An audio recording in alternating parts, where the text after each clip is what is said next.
പാലമുണ്ട്, അത് കാണാൻ പോവാണ്. ഞാൻ എൻ്റെ വീട്ടിലേക്ക് വന്നിക്കാണ്. അപ്പോൾ ഇങ്ങോട്ടേക്ക് വന്നിക്കാണ്. ഇത് ഇവിടെ അന്ന് അതാ പറയും.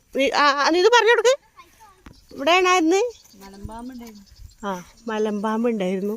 ഇതൊരു കളാണ്, കാപ്പിയൊക്കെ ചിക്കുന്ന. അപ്പോൾ ഇവിടെ ഒരു മേസിലൊക്കെ ഉണ്ടായിരുന്നു. പാമ്പ് ഉണ്ടായതിനു ശേഷം ഇവിടെ പോയതാ. ഇങ്ങനെ ഇതിലേ പോയിട്ട്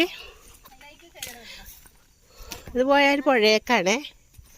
നേരെ പോയാൽ നമ്മൾ ഇതിലേ ഇങ്ങനെ തിരിഞ്ഞു പോകും. ഇങ്ങനെ പോയിട്ട് എല്ലാവരും ഉണ്ട് ഇവിടെ. ഞങ്ങളിങ്ങനെ വെറുതെ ഇങ്ങനെ ഇറങ്ങിയതാ. വൈകുന്നേരം ഇന്ന് മഴയല്ല, എന്നും മഴയാ.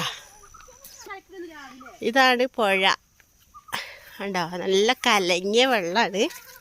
രാവിലെ പുഴയിൽ പോയി നോക്കിയാൽ കല്ലൊന്നുമില്ല ഇനി അലക്കാൻ. ഇങ്ങനെ പോയിട്ട്